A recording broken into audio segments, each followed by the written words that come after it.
Shalom అలేకిం, షాలోమ్ అలేకిం, షాలోమ్ అలేకిం.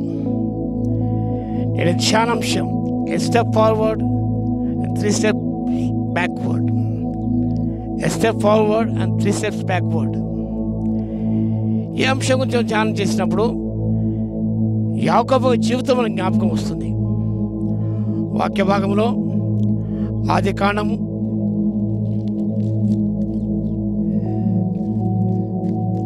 31వ అధ్యాయం, ఆది కాండం 31వ అధ్యాయము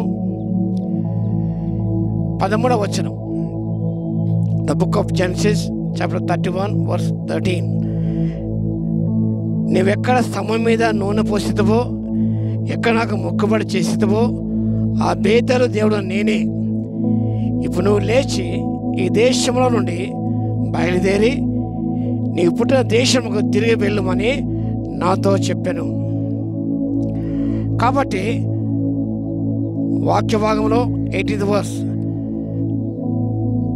యాకోబు లేచి తన కుమారును తన భార్యను ఒంటి మీద ఎక్కించి కనాను దేశమునకు తన తండ్రి అయిన ఇస్సాకు వద్దకు వెళ్ళుటకు తన పశువులన్నింటినీ తను సంపాదించిన సంపద యావత్తును పద్మనాభంలో తను సంపాదించి ఆస్తి యావత్తును తీసుకొని పోయాను. This step forward. తన పద్మనాభం వెళ్ళకముందు రాత్రివేళ నిద్రించినప్పుడు ఒక రాయి తలగడ తీసి నిద్రించాడు. దైవ దర్శనం పొందగలిగాడు. దేనితో వాగ్దానం చేశాడు, క్షేమంగా తిరిగి వచ్చినట్టయితే నా సంపాదన అంతా 10 వంతులు చెల్లిస్తానని వాగ్దానం చేశాడు. అతను వెళ్ళాడు.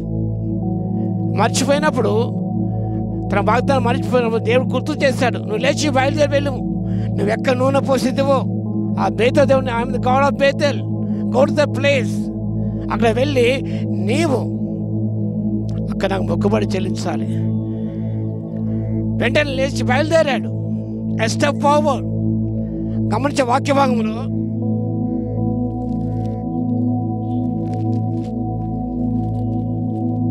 33వ అధ్యాయం ఆది కాండము 17వ వచనం. అప్పుడు యాకోబు సుక్కోతుకు ప్రయాణమైపోయి తనకు ఇల్లు కట్టించుకొని తన పశువులకు పాకలు వేయించెను. అందుచేత ఆ చోటికి సుక్కోతు అను పేరు పెట్టబడెను. పాకలు ఇక్కడ చూస్తున్నారు మీరు, పశువుల పాకలు. సుక్కోతు అనగా పాకలు. యాకోబు ఒక అడుగు ముందుకు వేశాడు, దేనిపై ప్రయాణం కొనసాగించాడు.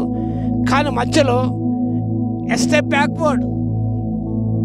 బేతేలు స్థానం వెళ్లకుండా ఆయన సుక్కోతు వెళ్ళాడు.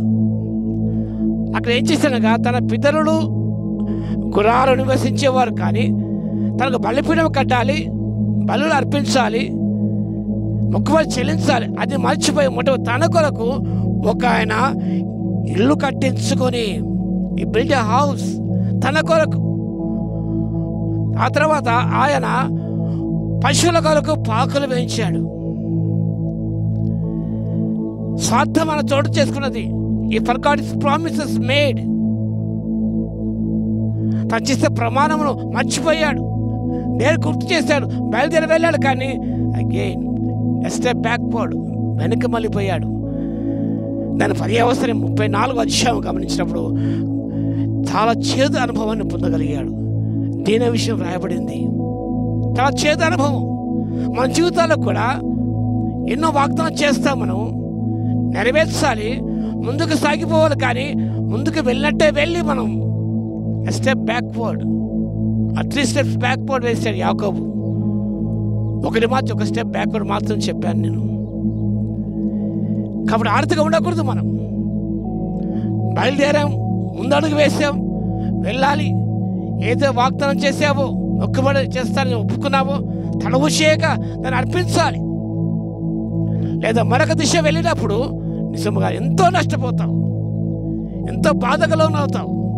తీవ్రమైన అవమానం కలిగింది, భయంకర స్థితులు ఎదురయ్యాయి, చేదు అనుమానం పొందగలిగాడు. అలా కాకుండా లేచి ప్రభు దగ్గర వెళ్దాం. మన కొరకు కాకుండా దేని కొరకు మనం ఒక బలిపీఠం కట్టుకుందాం, ప్రభుని స్తుతించి ఆరాధిద్దాం, మన శరీరాల యాగం సమర్పించుకుందాం, దేవుని అందుకుందాం. ఆ రీతిగా చేయడానికి పరిశుద్ధాత్మ దేవుడు కృపా సహాయతమెండుగా దయచును గాక. ఆమేన్. ప్రార్థన చేద్దాం. మహాగణ మహోన్నత యేసయ్య మీకు స్తోత్రాలు. యాకోబు మాత్రాన్ని లేచి బయలుదేరి వెళ్ళాడు. ఆయన ఒక స్టెప్, ఒక అడుగు ముందుకు వేశాడు. దేవుడు గుర్తు చేయగానే మళ్ళీ తను 3 అడుగులు వెనక్కి వెళ్ళిపోయాడు. నాయన లోకంలో కలిసిపోయాడు. సుక్కోతుకు వెళ్ళాడు. తన కొరకు ఇల్లు కట్టించుకున్నాడు. యాకోబు పశువుల కొరకు పాకలు కూడా వేయించుకున్నాడు. కానీ తండ్రి, మేము ఆ దిశను మార్చుకోనకుండా నాయన మేము మార్గం ప్రయాణించి మా తండ్రి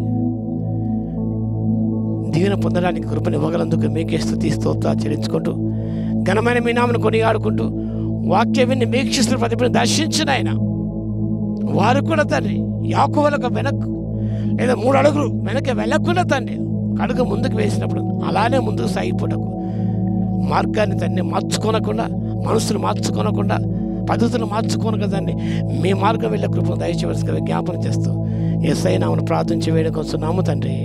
ఆమేన్. మన తండ్రి అయిన దేవుని యొక్క ప్రేమయు, మన ప్రభువును రక్షకుడైన యేసుక్రీస్తు యొక్క కృపయు, పరిశుద్ధాత్మ యొక్క అన్యోన్య సహవాసం మనందరికి సదా తోడై ఉండును గాక. ఆమేన్.